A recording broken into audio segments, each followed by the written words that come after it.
அடுத்த கிளாஸ்ல காட்டுறாங்க. திரும்பவும் டெஸ்ட்டுக்கெல்லாம் பேப்பரெல்லாம் கொடுத்துட்டு நம்ம ஸ்கூல்ல ஆனுவல் ஸ்போர்ட்ஸ் மீட் நடக்க போகுது, கண்டிப்பா எல்லாரும் ஸ்போர்ட்ஸ்ல கலந்துக்கணும், வின் பண்ணணும் சரியா அப்படின்னு சொல்லிட்டு போறாங்க. ஸோ நம்ம ஜியாலாம் 1000 மீட்டர் ஓடுறேன் அப்படின்னு சொல்லிட்டு ஆளுக்கு ஒரு ஸ்போர்ட்ஸ் சொல்லிட்டு இருக்காங்க. அதே சமயம் ஹீரோவோட கிளாஸ்ல காட்ட எல்லாரும் கண்டிப்பா கலந்துக்கணும், ஒவ்வொன்றுல கலந்துக்கணும்னு சொல்லிட்டு மொத்த ஸ்போர்ட்ஸ் பேரையும் எழுதி எல்லாரையும் ஒவ்வொன்றும் எடுத்துக்க சொல்றாங்க. குவானோ ரிலே வரணும்னு சொல்லிட்டு ஓப்பன் பண்ண அவனுக்கு வந்து ஷார்ட் புட்டு உடனே இருந்து இப்படிலாம் நீங்க செலக்ட் பண்ணக்கூடாது, என்னால இப்படி பண்ண முடியாது, அவங்களுக்கு பிடிச்சதையே ஜாயின் பண்ணிக்க விடுங்களேங்க, யாராச்சும் மாத்திக்க விரும்புறீங்களா அப்படின்னு சொல்லிட்டு கேட்க உடனே நம்ம குவான் இருந்து மேம் நான் மாத்திக்கிறேன் அப்படின்னு இருக்கான். என்னடா வந்திருக்குன்னு பார்த்தா அவனுக்கு 2000 மீட்டர் ரன்னு. வேணா எனக்கு ஷார்ட் புட்டே போதுன்னு சொல்லிட்டு இருக்கான் இவன். இப்போ அடுத்த நாள் வீக்கெண்ட்ல இருக்காங்க. எழுந்து வந்ததும் அப்பா பிடிச்சிட்டு இப்பதான் அப்பாவே காட்டுறாங்க. என்னம்மா எழுந்ததும் ஐஸ் வாட்டர்லாம் கொடுத்துட்டு இருக்க, போய் சாப்பிட்றதுக்கு ஃபுட் வாங்கிட்டு வா அப்படின்னு சொல்லிட்டு அனுப்புவோம். என்னப்பா சொல்றீங்க அப்படிங்கிறா. உங்க அம்மா வேலையில பிஸியா இருக்காங்கல்ல, நல்ல பிள்ளையா நீ தான் போய் வாங்கிட்டு வரணும், இந்த வயசுல தான் ஓடி ஆடி விளையாடணும், போ அப்படி சொல்லிட்டு எழுப்பி விட போறேன்ப்பா அப்படின்னு சொல்லிட்டு அவ பாட்டுக்கு மூஞ்சி சலிச்சுட்டு போயிட்டு இருக்கா. இப்போ அப்பா விரட்டி அடிக்க நம்ம ஹீரோ இன்னும் சைக்கிள் எடுத்துட்டு வர அந்த பக்கம் இருக்க கார்டன்ல தான் நம்ம ஹீரோவும் நாய்க்குட்டியோட உட்காந்துட்டு இருக்கான். அட்டுடே ஜாங் வேற இருக்கானே அப்படின்னு சொல்லிட்டு சிரிச்சுட்டே வர டப்புன்னு ஒரு நாய் குறுக்கு வந்துச்சு, பட்டால் இவளும் கீழே விழுந்துட்டா. ஹீரோவும் ஓடி வர கீழே விழுந்ததுல பாவம் நல்லாவே அடிபட்டுருச்சு, எழுந்திரிக்க கூட முடியல, ரொம்ப வலிக்குதுன்னு சொல்லிட்டு இருக்கா. அப்போ நம்ம சீக்கிரமா ஹாஸ்பிட்டல் போகணும்னு சொல்லிட்டு கார்டன்ல தெரிஞ்சவங்க கிட்ட நாயை விட்டுட்டு ஹீரோவே சைக்கிள்ல வந்து ஹாஸ்பிட்டல் கூட்டு போயிட்டு இருக்கான். சரி உன் நாய்க்குட்டியோட பேர் என்ன அப்படின்னு சொல்லிட்டு கேட்க அதனோட பேரு சூசுன்னு சொல்றான். நானும் இங்கதான் இருக்கேன், என்னோட நிக் நேம் கூட சூசு தான், அப்படின்னா நானும் ஒரு நாய்க்குட்டியை வாங்கி ரேங்க்னு பேர் வச்சுக்குவா அப்படின்னு சொல்லிட்டு இவனோட லாஸ்ட் நேம் சொல்லிட்டு இருக்கா. உனக்கு இப்ப காயம் வலி இல்லையா என்ன அப்படி சொல்லி கேட்டதும் இல்ல எனக்கு வலிக்குது அப்படிங்கவும், அப்போ ஒழுங்கா டைட்டா பிடிச்சி உட்காரு, கீழே விழுந்தா இன்னும் சிவியர் ஆயிரும் அப்படிங்கவும் சிரிச்சுக்கிட்டே அவனை டைட்டா பிடிச்சிட்டு வந்துட்டு இருக்கா. கட் பண்ண ஹாஸ்பிட்டல்ல இருக்காங்க. அதுக்கு மருந்து வைக்க ஹீரோவோட கை தான் பிடிச்சி அழுத்திட்டு இருக்கா. இப்போ அவரும் பார்த்துட்டு இதுக்கும் ஒரு சிடி ஸ்கேன் எடுத்துக்கோங்க, நடக்க முடியலன்னு வேற சொல்றீங்க, அப்புறம் ஓவரா நடக்காதீங்க அப்படிங்கவும் டக்குனு ஹீரோ உப்பு மூட்டை தூக்கிட்டு போய் உட்காந்துட்டான். இல்ல ஜாங் நானே நடந்துப்பேன் அப்படின்னு சொல்லிட்டு இப்போ ஸ்கேன் எடுத்துட்டு அதுக்காக வெயிட் பண்ணிட்டு இருக்காங்க. எனக்கு லைட்டா பசிக்கிற மாதிரி இருக்கே அப்படின்னு சொல்லிட்டு காலையிலேருந்து சாப்பிடல இல்லையா, அது சொன்னதும் நான் வாங்கிட்டு வரேன் அப்படி சொல்லிட்டு எழுந்து போறான். நீ என்ன தனியாக விட்டு போறியா, வேணாம் நீ என் கூட வேறு, எனக்கு பசியெல்லாம் இல்லை சும்மா சொன்னு சொல்லிட்டு வந்துட்டு இருக்கா. அப்போ ஒரு டாக்டர் வந்து ஹீரோட்ட பேசுறாரு. யாருன்னு பார்த்தா இவர் தான் நம்ம கூரனோட அப்பா, இவர் இந்த ஹாஸ்பிட்டல்ல தான் டாக்டரா வேலை செஞ்சுட்டு இருக்காரு. நம்ம ஹீரோயினும் அவ பேரு சொல்லி இன்ட்ரோ பண்ணிக்க இப்போ டக்குன்னு அந்த இடத்துக்கு நம்ம ஜியா ஓடி வந்து என்னுடைய வச்சு அடிபட்டுச்சா அப்படின்னு சொல்லிட்டு அப்படியே பேசிட்டே இருக்கேன். ஜியா நான் ஓகே தான், இவர் தான் கூரனோட அப்பாங்கவும் ஹலோ டேட் அப்படின்ட்டா. அப்படி டக்குன்னு பண்ணிவா ஹலோ சார் என்னோட பேர் ஜியா, நான் கூரனோட ஃப்ரெண்டு தான் அப்படின்னு சொல்லிட்டு இருக்கா. இவர் இதை பார்த்துட்டு இவ பாரு கூரன் மாதிரியே இருக்கா, இதே மாதிரி தான் துருன்னு கூரனும் பண்ணிக்கிட்டே இருப்பான் அப்படின்னு சொல்றாரு. அப்புறம் ஹீரோவும் சரி நாங்க போய் சிடி ஸ்கேன் ரிசல்ட்டை வாங்கிட்டு வந்துடுறோம், நீங்க பேசிட்டு இருங்க அப்படின்னு சொல்லிட்டு 2 பேரும் கிளம்பிட்டாங்க. நீ ஏன் உங்களை தனியா விட்டுட்டு வந்த அப்படின்னு சொல்லிட்டு ஹீரோன் கேட்க கூரனோட அப்பா ஓரோ பேசிக்கிட்டே இருப்பாரு, அதான் ஜியா அவரோட நல்லா பேசிட்டு இருக்கட்டும் தான் விட்டுட்டு வந்துட்டேன் அப்படிங்கிறான். இந்த பக்கத்துல இவங்க கதையா பேச ஆரம்பிச்சிட்டாங்க. எப்படிப்பா நான் பிரேக்ஃபாஸ்ட் சாப்பிட மாட்டேன்னு சொல்லி கண்டுபிடிச்சிங்க அப்படின்னு சொல்லி கேட்க அவர் தான் டாக்டர் ஆச்சே, உன் கலரை வச்சு கணத்தை வச்சு நான் கண்டுபிடிச்சிட்டேன், ஒழுங்கா அதையெல்லாம் சாப்பிட்டுக்கணும் இல்லைன்னா பல பிரச்சனை வரும் அப்படின்னு சொல்லிட்டு இருக்காரு. அப்படியோப்பா இனிமேல் கண்டிப்பா நான் சாப்பிட்டுக்கிறேன், அப்புறம் உங்களுக்கு ஹேர் லாஸ்க்கு கொஞ்சம் டிப்ஸ் சொல்ல முடியுமா அப்படின்னு சொல்லி கேட்க கரெக்டா அங்கதான் நம்ம கூரனும் வந்துட்டு இருக்கான். இவங்க 2 பேரும் பேசிட்டு இருக்கிறதையும் கேட்க ஆரம்பிக்க அவ ஹேர் லாஸ்க்கு எல்லாம் டிப்ஸ் கேட்டிருந்தா. அதுக்கு அப்பாவும் ஃபர்ஸ்ட் உன்னை நீ நம்புமா அப்படிங்கவும் எனக்கு 17 வயசு தான் சார் ஆச்சு அப்படிங்கிறா. இந்த வயசுல யாருக்குமே வராதே, உனக்கு வந்துடுச்சா அப்படின்னு சொல்லிட்டு பேச அப்புறம் சார் தயவு செஞ்சு இதை மட்டும் சீக்கிரட்டா வச்சுக்கோங்களேன் அப்படின்னு சொல்லிட்டு கேட்க அவரு ஓகேன்னு சொல்லிட்டு இருக்காரு. இவனுக்கு இது கேட்க இவளுக்கு ஏதோ தீராத நோய் வந்துட்ட மாதிரி நினைச்சுக்கிட்டான். இப்போ ஓடி வந்து அவகிட்ட பேசுவார அப்ப டப்பு பேச ஆரம்பிக்கிறாரு. உன் ஃப்ரெண்ட் தானே அப்படின்னு சொல்லிட்டு பா கொஞ்சம் பேசாதீங்க, உன்னை நான் நிறைய டைம் அதிகமா கோவப்படுத்திட்டே இருந்திருக்கேன், அது எல்லாத்துக்கும் என்ன மன்னிச்சிடு, உன்னோட ஸ்நாக்ஸை கூட ஒரு டைம் நான் திருடி தின்னுட்டேன், உன்னோட கிளாஸ் பாட்டில கூட உடைச்சிருக்கேன், அப்புறம் தெரியாதனமா உன் மேல பாலை கூட அந்த பேஸ்கெட் பாலை வீசிட்டேன், எல்லாத்துக்கும் என்ன மன்னிச்சிடு அப்படின்னு சொல்ல அத்தானே பார்த்தேன் என்னடா கொஞ்ச நாளா எனக்கு அன்லக்காவே இருந்துட்டு இருக்குன்னு, அப்போ எல்லாத்துக்கும் காரணம் நீ தானே அப்படின்னு சொல்லிட்டு எதுக்காக இப்போ திடீர்னு இதெல்லாம் சொன்னேன் அப்படிங்கிறா. நீ பேசின எல்லாத்தையுமே நான் கேட்டுச்சியா அப்படிங்கிறான். இப்போ அதுக்கு என்னவா அப்படின்னு சொல்லிட்டு கேட்க அப்போ நான் இப்போ மட்டும் கேட்டு தெரிஞ்சுக்கலனா என்கிட்ட நீ கடைசி வரைக்கும் மறைக்கலான்னு நினச்சிட்டல அப்படின்னு பேசுவோம். அப்பாவே பார்த்துட்டு இருக்காரு என்ன இவங்க பண்ணிட்டு இருக்காங்கன்னு. இவ ஒரு பக்கம் முழிச்சுக்கிட்டே ஹேர் லாஸ் இவனுக்கும் தெரிஞ்சிடக்கூடாதுன்னு சொல்லிட்டு நான் இதுக்காக உங்ககிட்ட சொல்லணும்னு இருக்கா. உனக்கு தான் நோய் வந்துடுச்சுல்ல, இது எல்லாம் எங்ககிட்ட சொல்லாம வச்சுட்டு அப்படியே போயிடலான்னு பாக்குறியா, ஃபியூச்சர்ல பார்க்க முடியாம போயிடலாம் அப்படின்னு இருக்கான். என்ன நீ உளறிட்டு இருக்க, எனக்கு ஒன்றும் நோயெல்லாம் கிடையாது அப்படிங்க, இதுக்கு என்கிட்ட மறைக்க ட்ரை பண்ற அப்படிங்கிறா. நான் இங்க ஹாஸ்பிட்டலுக்கு வந்து காரணமே சுசாயை பாக்குறதுக்காக தான், அவளுக்கு தான் அடிபட்டுருச்சுங்க, அவளை எல்லாம் மறைக்கிறதுக்கு யூஸ் பண்ணாதுன்னு சொல்லிட்டு இருக்கான். கரெக்டாக ஹீரோயினும் சிடி ஸ்கேன் ரிசல்ட்டை வாங்கிட்டு வரேன். பா சொல்லுங்கப்பா அவங்க கிட்ட எதை சொல்ல வேணாம்னு சொன்னா அப்படின்னு சொல்லிட்டு கேட்க டக்குன்னு வாயை பத்திட்டு அதெல்லாம் ஒண்ணு வேணாம் நாங்க போறோம் கிளம்புறோம் அப்படின்னு சொல்லிட்டு அவனையும் எழுதிட்டு போறா. இப்போ 4 பேர் கிளம்பிட்டாங்க. ஹீரோயினும் நீங்க 2 பேர் போங்கடி, என்ன ஜாங்க டிராப் பண்ணுவாரு அப்படின்னு சொல்ல புரிஞ்சது அப்ப நம்ம நாளைக்கு பார்க்கலாம் அப்படின்னு சொல்லிட்டு திரும்ப கூரனை வெளியே பார்க்கவும் ஒருவேளை கண்டுக்கு இது பிடிச்சிருவானோ போனோம் அப்படின்னு சொல்லிட்டு தலையை பிடிச்சி அறக்க பிறக்க ஓடிட்டு இருக்கா. பஸ்லயும் பக்கத்துல வந்து உட்காந்துட்டு அவ மூஞ்சியை மறைச்சிக்கிட்டு இருக்க.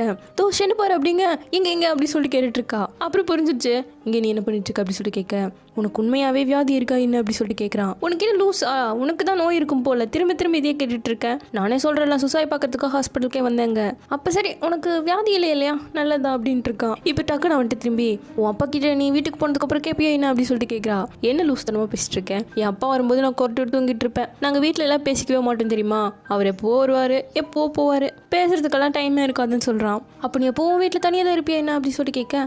ஆமா எனக்கு நான் தான் பாஸ், வீட்லயே ஜாலியாக சுற்றிட்டு இருப்பேங்கிறான். இந்த பக்கம் நம்ம ஹீரோயினையும் லிஃப்ட்டில் ஏற்றி விட நானே போய்க்கிறேன் நீ போய்க்கோ அப்படின்ட்டு இருக்கா. அப்போ சரி அப்படி சொல்லிட்டு திங்ஸ் எல்லாம் கொடுத்துட்டு போவேன். சொன்னதும் இந்த சூசு விட்டுட்டு போயிட்டு பார்த்தியா அப்படின்னு சொல்லிட்டு பார்த்துட்டு இருக்கா. அடுத்த வீட்டில் வந்து உட்காந்து ஜெல்லியை சாப்பிட்டு இருக்கா. அவளுக்கு இதுதான் பிடிக்கும். காலிங் பெல் அடிக்கிட்டு வந்து ஓப்பன் பண்ணா ஹீரோ. காலையிலேருந்து அவள் சாப்பிடவே இல்லையா, ஸோ ஃபுட்டு வாங்கிட்டு வந்து கொடுக்க தேங்க்யூ அப்படின்னு சொல்லிட்டு வாங்கிக்கிறா. இந்த ஜெல்லியை சாப்பிடு, இது ரொம்ப சூப்பராக இருக்கும், என்னோட ஃபேவரட்டும் கூட அப்படின்னு சொல்லிட்டு கொடுக்குறா. நீ ஜெல்லி அதிகமாக சாப்பிடுவே என்ன அப்படின்னு சொல்லிட்டு கேட்டதும் ஆமாமா எனக்கு மூடு சரியில்லைன்னா இப்படி தான் ஜெல்லி சாப்பிடுவேன், அது சாப்பிட்டதும் எனக்கு அப்படியே ரிலாக்ஸ் ஆகிடும் தெரியுமாங்கிறா. எதனால அப்படி ஆகுது அப்படி சொல்லிட்டு கேட்க. அதெல்லாம் தெரிலப்பா, எனக்கு சாப்பிட்டா பிடிக்கும், நல்லா ஃபீல் பண்ணுவேன் அப்படின்ட்டு இருக்கா. சரி நாளைக்கு எத்தனை மணிக்கு ரெடி ஆகுன்னு சொல்லு, இல்லைன்னா ரெடி ஆகிட்டு டெக்ஸ்ட் பண்ணு, நானே உன்னை வந்து பிக்கப் பண்ணிக்கிறேன். சூசு பண்ண தப்பு தானே, ஸோ நானே இதை பார்த்துக்கணும் இல்லையா அப்படின்ட்டு இருக்கான். இப்போ அடுத்த நாள் நம்ம ஹீரோனும் நோண்டிகிட்டே வரா. ஹீரோவும் பேக்கு கேரிங்க வாங்கிட்டு அவளும் நோண்டிகிட்டே கிளாஸில் வர. அது அவகிட்டையும் கொடுத்துட்டு சரி நான் கிளம்புறேன், கொஞ்சம் இவ்வளோ பார்த்துக்கோங்க அப்படி சொல்லிட்டு போகிறான். என்னடி ரெண்டு பேருக்கடையில் என்னடி நடக்குது அப்படி சொல்லிட்டு ஃப்ரெண்ட்ஸ் எல்லாம் கேட்க. அவனோட டாக் குறுக்க வந்ததால தான் என் கால் இப்படி ஆயிடுச்சு, அதனால தான் அவன் என்ன கேர் பண்ணிக்கிறான் அப்படின்னு சொல்லிட்டு இருக்கா. இவங்களுக்கு ஸ்போர்ட்ஸ் மீட்டும் நடக்க போகுது. ஹீரோனால எந்த போட்டியிலும் கலந்துக்கவும் முடியாது, கவலைப்படாதீங்க நான் ஃபோட்டோகிராஃபராக இருந்துக்கிறேன்னு சொல்லிட்டு இருக்கா. இப்போ எல்லாரும் கிளம்பிட்டாங்க. இவளும் கேமராவும் கையுமா அப்படியே எல்லாத்தையும் நோட்ட விட்டுட்டே இருக்கா. அப்போ ஹீரோ இவளுக்காக ஃபுட்டோட வரவும் அப்படியே ஸ்டன்னாகி அவனையும் பார்த்துட்டே இருக்கா. இப்போ அவனும் அப்படியே ஸ்டைலாக வந்து அந்த ஃபுட்டை கொடுக்க ரெண்டு பேரும் சாப்பிட்டு இருக்காங்க. இப்போ நைட்டு வீட்டில் காட்டுறாங்க அவளுக்கு கால் சரியாயிடுச்சு. ஹீரோ தான் கூட்டிட்டு போகணும்னு சொல்லிட்டு வேணும்னே கால் வலிக்குதுன்னு போய் சொல்லிட்டு இருக்கா. நெக்ஸ்ட் டே ஈவினிங்கும் அப்படியே அறக்க பறக்க ஓடி வந்து அவங்க கிளாஸ்ல வந்ததும் அப்படியே காலை எடுத்து வச்சுட்டு வந்து போலாமா அப்படின்னு சொல்லிட்டு கூப்பிடுறா. அப்படியே ரெண்டு பேரும் கிளம்ப அப்பாவை காட்டுறாங்க. ஹீரோனோட அப்பா தான் சரி பிள்ளைக்கு அடிபட்டுருச்சு இல்லையா கூட்டு போலாம் அப்படின்னு சொல்லிட்டு வந்துட்டு இருக்காரு. இவரும் அப்படியே பார்த்துட்டே வர நம்ம ஹீரோயினும் ஜாங்கும் தான் சைக்கிளில் போயிட்டு இருக்காங்க. இவருக்கு தெரியல பின்னாடி இருந்து பார்த்ததால இந்த காலத்துல பிள்ளைகளாம் ஃபாஸ்டா இருக்காங்கப்பா அப்படின்னு சொல்லிட்டு போயிட்டாரு. வீட்டில் வந்து உட்காந்து சாப்பிடும் போதும் இந்த காலத்துல ஒரு கட்டுக்கோப்பும் இல்லப்பா, எப்படி அசால்ட்டா ஒரு பையன் இன்னொரு பொண்ணு சைக்கிள் வச்சு கூட்டு போயிட்டு இருக்கான் தெரியுமாங்க. போன தீவிலாச்சே பா, வேற ஏதாச்சும் காரணமா இருக்கலாம், அந்த பிள்ளைக்கு நடக்காம கூட போயிருக்கலாம், ஹேண்ட்ஸமா இருக்கிற பையன் கூட்டும் போயிருக்கலாங்க, உனக்கு எப்படி தெரியும் ஹேண்ட்ஸம்னு சொல்லிட்டு கேட்குறாரு. இல்லப்பா நல்ல பையன் நானே, ஹேண்ட்ஸமான பையன் தான் இருப்பான், அதான் சொன்னேன் அப்படி சொல்லிட்டு ஓடிட்டு இருக்கா. இப்போ ஸ்போர்ட்ஸ் டேவும் வந்துச்சு. ஸ்கூலே கிரவுண்டில் தான் சுற்றிக்கிட்டு இருக்கு. வா காட்டுறேன், ஓடுறது எவ்வளோ கஷ்டம் தெரியுமா அப்படின்னு சொல்லிட்டு ஜியா பசங்க ஓடிட்டு இருக்கிறத ஹீரோயின் கூட்டு வந்து காட்ட அவனுங்கெல்லாம் பயங்கரமாக ஃபேஸ் வச்சு ஓடிட்டு இருக்கானுங்க. அடுத்த கேர்ள்ஸோட பார்க்க வர அவ குதிக்கிறங்கிற பேர்ல மண்ணை கவிட்டு இருக்கா. இப்படி அங்கே நடந்துட்டு இருக்க போட்டி எல்லாம் இவங்க ரெண்டு பேரும் போய் பார்த்துட்டு இருக்காங்க. இப்போ டீச்சர்ஸ்க்கெல்லாம் வந்து போட்டி வைக்கிறாங்க. அதில் நம்ம லின் சார் எல்லாம் இருக்காரு, கூடவே பிரின்சிபலும் நான் தாண்ட வின் பண்ண போறேங்கிற மாதிரி பெரிய பெரிய போஸ் எல்லாம் கொடுத்துட்டு இருக்காரு. இப்போ போட்டியும் ஸ்டார்ட் ஆக பிரின்சிபல் சார் தான் பின்னாடி போயிட்டு இருக்காரு. உடனே மற்ற டீச்சர்ஸ் எல்லாம் அவர் தான் வின் பண்ணணும்னு சொல்லிட்டு ஏதோ கால் நோன்ற மாதிரி கை நோன்ற மாதிரி எல்லாம் பண்ணிட்டு இப்போ அவர் வின் பண்ணதுக்கு அப்புறமா அப்பா எங்களால முடியலப்பா அப்படின்னு சொல்லிட்டு ஆக்ட் பண்ணிட்டு இருக்காங்க. என்னடா இது உலக மகா நடிப்பா இருக்கே அப்படின்னு சொல்லிட்டு நம்ம ஜியா எல்லாம் பார்த்துட்டு இருக்கேன். சார் இவங்களை பார்த்துட்டு சுசாய் உன்ட்ட கேமரா இருக்குல்ல, இங்க நடக்கிறது எல்லாம் அப்படியே வீடியோ எடுமா போட்டோஸ் எடுமா அப்படின்னு சொல்லிட்டு இருக்காரு. இவங்களும் ஓகே சார் அப்படின்னு சொல்லிட்டு கையில் இருக்கிற போட்டி நடந்துட்டு இருக்கு. அங்க போய் வீடியோ எடுத்துக்கிட்டு இவங்க கிளாஸ் பையன் மானிட்டரும் அதுல இருக்கான். அவனோட பட்ட பேரு ஹேண்ட்ஸம். அதனால ஹேண்ட்ஸம் நீ தான் வின் பண்ணும் அப்படின்னு சொல்லிட்டு அவன் பேரையே சொல்லி கத்திக்கிட்டே இருக்காங்க. இப்ப டக்குன்னு அந்த இடத்துக்கு ஹீரோ வந்து பார்க்க இவங்க ரெண்டு பேரும் அவனோட பேரை சொல்லி ஹேண்ட்ஸம்னு வேற சொல்லிட்டு இருக்காங்க இல்லையா. ஸோ இதான் அந்த இடத்துக்கு நம்ம ஹீரோ வந்து கேட்க சுசாய் இவனை பார்த்ததும் இல்லடி நம்ம இதோட நிறுத்திக்கலாம்னு நினைக்கிறேன்னு சொல்லிட்டு இருக்கா. இப்போ இவனும் பண்றது எல்லாம் பார்த்து சிரிச்சு நின்றுட்டு இருக்கேன். இவன் 100 மீட்டர் ரன் ஓட போறான். அந்த போட்டி நடக்க போகுதுன்னு சொல்லிட்டு கூப்பிட இவனும் கிளம்பிட்டான். இப்போ உடனே ஹீரோயின் பின்னாடி ஓடி வந்து நான் உனக்காக சீர் பண்றேன், எல்லாரும் உங்க கிளாஸ் பொண்ணுங்கெல்லாம் உனக்கு தான் கத்துவாங்க, என்னோட வாய்ஸ் உனக்கு கேட்காது, இருந்தாலும் என்னோட முயற்சியை நான் போடுறேன் அப்படிங்க. அதான் பார்த்தேன் இப்போ எப்படி கத்திட்டு இருந்தேன் அப்படின்னு சொல்லவும் அவன் எங்க கிளாஸ் மானிட்டர்ப்பா, அவனோட நிக் நேம் ஹேண்ட்ஸம், அதனால தான் நாங்கள் எல்லாரும் ஹேண்ட்ஸம்னு சொல்லிட்டு கத்திட்டு இருந்தோம் அப்படிங்கவும் ஹீரோவும் அப்படியா அப்படிங்கிறான். உனக்கு ஜெலஸ் ஆயிடுச்சா என்ன அப்படின்னு சொல்லிட்டு கேட்க இல்லையே அப்படின்னு சொல்லிட்டு திரும்புறான். அப்புறம் எதுக்காக கேட்டியம்மா அப்படின்னு சொல்லிட்டு பின்னாடியே துரத்திட்டு வந்துட்டு இருக்கா. இப்போ போட்டியெல்லாம் நடந்து முடிஞ்சிருச்சு. நம்ம ஜியாவும் அவனோட சைட் அப்படியே நின்று பார்த்துட்டே இருக்கா. என்ன நீ அவனை சைட் அடிக்கிறியா அப்படின்னு சொல்லிட்டு கூரன் வந்து நான் வேணா உனக்கு இப்போ ஹெல்ப் பண்றேன் அப்படின்னு சொல்லிட்டு கத்திட்டு இருக்கான். டப்புன்னு அவன் வாய் பிடிச்சி அழுத்தி நீ இப்படியெல்லாம் எனக்கு ஒன்று ஹெல்ப் பண்ண வேணாம் அப்படிங்க. சரி நீ கேட்டுக்கிட்ட மாதிரியே நான் அமைதியாக இருக்கேன். ஆனால் இப்போ எனக்கு ரொம்ப தனித்தவமாக இருக்கே அப்படின்னு சொல்லிட்டு கேட்க இவ்வளோ தண்ணியை குடிக்கிறா. இல்லை நான் ஷார்ட் போட் போட்டு கையெல்லாம் எனக்கு வலிக்குது, கொஞ்சம் ஓப்பன் பண்ணி கூட அப்படி சொல்லி கேட்க எல்லாம் என் தலையெழுத்து அப்படி சொல்லிட்டு ஓப்பன் பண்ணி குடிச்சு தொலை அப்படி சொல்லி கொடுத்துட்டு இருக்கா. இந்த பக்கம் நம்ம ஹீரோட்ட ஓடி வந்து என்ன ஃபர்ஸ்ட் வின் பண்ணிட்டியா அப்படி சொல்லிட்டு கேட்குறா. இல்லை செகண்ட் தான் வந்துச்சுங்க. ஏப்பா செகண்ட் பிளேஸ் வர்றது என்ன சும்மாவா, அதுவும் சூப்பர் தான் அப்படின்னு சொல்லிட்டு இருக்கா. இப்போ டக்குன்னு அவனோட மெடலை பிடிச்சி இந்த மெடல் பார்க்கவே ரொம்ப அழகா இருக்கே, இது பார்க்கவே ரொம்ப அழகா இருக்கு அப்படின்னு சொல்ல இப்போ டக்குன்னு அதை கழட்டி உனக்கு இது பிடிச்சிருக்கல நான் உனக்கே தரேன் அப்படின்னு சொல்லிட்டு போட்டு விட்டுட்டான். இவ்வளோ அப்படியே பார்க்க அவனும் அப்படியே பார்க்க கரெக்டாக ஹீரோயின் கிளாஸ் பையன் வந்து ஃபோட்டோ எடுக்க கூப்பிட நம்ம ஹீரோயின் டாட்டா சொல்லிட்டு ஓடிட்டா. ஹீரோ கிளாஸ் மானிட்டர் பார்த்துட்டு உன்னோட மெடல் எதுக்காக அவளுக்கு கொடுத்துருக்கேன் அப்படின்னு சொல்லிட்டு கேட்க அவளுக்கு பிடிச்சிருக்கு அதனால கொடுத்தேன் அப்படி சொல்லிட்டு போகிறான். இப்போ ஈவினிங் 2 பேரும் நடந்து வந்துட்டு இருக்காங்க. கிளைமேட் வேற சூப்பராக இருக்குது. நான் கேட்ட உடனே நீ எனக்கு இது கொடுத்துட்டேன், எனக்கு தெரிஞ்சு நீ செகண்ட் வந்ததால தான் பிடிக்காம கொடுத்துட்டேன்னு நினைக்கிறேன். செகண்ட் வரதும் பெரிய விஷயம் தான், நான் கேட்டதுக்காக நீ எனக்கு கொடுக்கணும்னு அவசியம் இல்லை. எனக்கு இந்த மெடலை பிடிக்கல எனக்கு அப்படி சொல்ல உனக்கு என்ன பிடிச்சிருக்கு அப்படி சொல்லிட்டு கேட்குறான். இல்லை நீ நினைக்கிற மாதிரிலாம் ஒன்றும் கிடையாது, சத்தியமா எனக்கு 16 வயசு தான் வச்சு அப்படின்னு சொல்லிட்டு ஹீரோ ஒரு மாதிரி பார்க்குறா. பார்க்கவே முடியல, அவ்வளோதான் டப்புன்னு ஓடிட்டா. இப்போ கட் பண்ணா வீட்டில் வந்து ஜியா கிட்ட தான் சொல்லிட்டு இருக்கா, உனக்கு 16 வயசுனா அவனுக்கு என்ன 60 வயசு அடி, என்னடியே பேசிட்டு வந்திருக்க அப்படி சொல்லிட்டு கேட்க இப்போ எதுக்காக நீ சிரிக்கிற, எனக்கு டக்குன்னு அந்த இடத்துல என்ன சொல்கிறேன்னு தெரில அதான் அப்படி சொல்லிட்டு வந்துட்டேன். அவன் என்ன பிடிச்சிருக்குன்னு சொன்னதில்லை பிடிக்கும்னு சொன்னதில்ல, எப்படியோ 2 பேரும் ஃப்ரெண்ட்ஸாக வாச்சிருக்கோம்ல அப்படி சொல்லிட்டு மனசு எழுதி இருக்கா. இந்த பக்கத்தில் ஹீரோவை காட்ட அவள் ஹீரோயின் கொடுத்த பொம்மையில் இருக்க ரெக்கார்டரை ஆன் பண்ணிட்டு அவள் பேசுறது கேட்டு சிரிச்சிட்டு இருக்கான். இப்போ அப்படியே சின்னதாக ஒரு மூமெண்ட்ஸை காட்டுறாங்க. நம்ம ஹீரோனோட கால் சரியாயிடுச்சு இல்லையா, ஆனாலும் ஆக்ட் பண்ணிட்டு இருந்தால அப்படி ஒரு நாள் இவ ஜாலியாக ரெக்கார்ட் பண்ணிட்டு இது மாதிரி அவனை ஏமாத்திட்டு இருக்க கொஞ்சம் கஷ்டமா இருக்கு, ஆனால் கூட போகிறது நினைச்சா சந்தோஷமா இருக்குன்னு சொல்லிட்டு ரெக்கார்ட் பண்ணிட்டு நடந்து வந்துட்டு இருக்கேன். இது கரெக்டாக ஹீரோ பார்த்துட்டான், பயந்து போய் திரும்பிட்டு அப்படியே ஒன்றும் பண்ணாத போல மாதிரி சிரிச்சிட்டு இருக்கான். இப்போ ஸ்கூலில் காட்டுறாங்க பிரின்சிபல் சார் கிளாஸ் டீச்சர்ஸ்க்கெல்லாம் மீட்டிங்கை போட்டு ஒவ்வொரு கிளாஸ்ல ஒவ்வொரு மாதிரி படிச்சுட்டு இருக்காங்க இல்லையா. என்னதான் ஃபர்ஸ்ட் கிளாஸ்ல நிறைய பசங்க நல்லா படிக்கிற பசங்களா இருந்தாலும் அவங்களுக்குன்னு ஒவ்வொரு வீக்னஸ் இருக்கு இல்லையா. எப்படி நம்ம ஹீரோக்கு ஹீரோயின் போய் இங்கிலீஷ் சொல்லித்தரா, ஹீரோயினுக்கு அவன் மேக்ஸும் சயின்ஸும் சொல்லித்தரான், அது போல கிளாஸ்க்கே அவங்கள சொல்லி கொடுக்க வைங்க அப்படிங்கிற மாதிரி சொல்றாரு. இதனால எல்லா பசங்களுமே நல்லா படிப்பாங்க இல்லையா, அதுக்காக இந்த மீட்டிங்கை போட்டு இப்படி சொல்லவும் இப்போ சாரும் நம்ம ஹீரோனோட கிளாஸ்க்கு வந்து சுசாய் இங்கிலீஷ்ல சூப்பரா படிப்பா, ஆனா மேக்ஸ் என்ட்ரன்ஸ் எக்ஸாமே பாஸ் பண்ணல, இப்பெல்லாம் மேக்ஸ் நல்லாவே போடுறா, எப்போல இருந்து ஜாங் இவளுக்கு சொல்லி தர ஆரம்பிச்சானோ அப்போல இருந்து அப்படின்னு இந்த கிளாஸ்ல சொல்ல ஹீரோவோட கிளாஸ்லயும் அதே போலதான் ஜாங்குக்கு சுசாய் தானே இங்கிலீஷ் சொல்லி தந்துட்டு இருக்கா. ஸோ அதை எக்ஸாம்பிளா சொல்லி 2 கிளாஸ்க்கும் சேர்ந்து நம்ம ஹீரோயின் தான் இங்கிலீஷ் சொல்லி தர போறோம்னு சொல்றாங்க. இப்போ 2 கிளாஸும் வந்துடுச்சு. நம்ம ஹீரோயினும் அவளோட பாணியில எல்லாருக்கும் சொல்லி கொடுத்துட்டு ஏதாச்சும் டவுட் இருந்தா கேளுங்க அப்படின்னு சொன்ன பாவத்துக்கு மொத்த கிளாஸும் ஓடி வந்து டவுட்ஸோ கேட்டுட்டு இருக்கு. இந்த பக்கம் இதெல்லாம் ஹீரோ பார்த்துட்டு அவ இப்ப யாருக்கும் சொல்லி கொடுக்க போறதில்ல, எங்க 2 பேரோட கிளாஸ்க்கு டைம் ஆயிடுச்சுன்னு சொல்லிட்டு சுசாய் வா நம்ம போனோம் அப்படின்னு சொல்லிட்டு கூப்பிட்டு அப்பவே டக்குன்னு கிளம்பி வந்துட்டா. பரவாயில்லையே எல்லாரும் முன்னாடி இப்படி கூப்பிட்டுருக்கே அப்படின்னு சொல்லிட்டு பேசிட்டே வரேன். இப்போ ஒரு போஸ்டர் அங்கே ஒட்டியிருக்காங்க, ஸ்டூடெண்ட் ஃபெஸ்டிவல்னு ஆனுவல் டே மாதிரி வைக்க போறாங்க, அதுக்காக டிராமா கிளப்ல இருந்து நம்மளும் செய்யற மாதிரி இருக்கும்டி அப்படின்ட்டு இருக்கா. அப்ப நம்ம என்ன டிராமா நடிக்கிற மாதிரி இருக்கும் அப்படின்னு சொல்லிட்டு ஹீரோன் கேட்க எனக்கு தெரிஞ்சு சிண்ட்ரலா பண்ணுவாங்கன்னு நினைக்கிறேன். சிண்ட்ரலா ரோலுக்காக நிறைய பேர் வந்துட்டு காம்படிட்டர்ஸ் எல்லாம் இருக்காங்கன்னு சொல்ல இவ பின்னாடி திரும்பி ஜாங்க பார்த்துட்டு ஜாங் பிரின்ஸா இருந்தானா நான் சிண்ட்ரலா ரோலுக்கு ஆடிஷனுக்கு போகும் பண்ணிட்டு இருக்கா.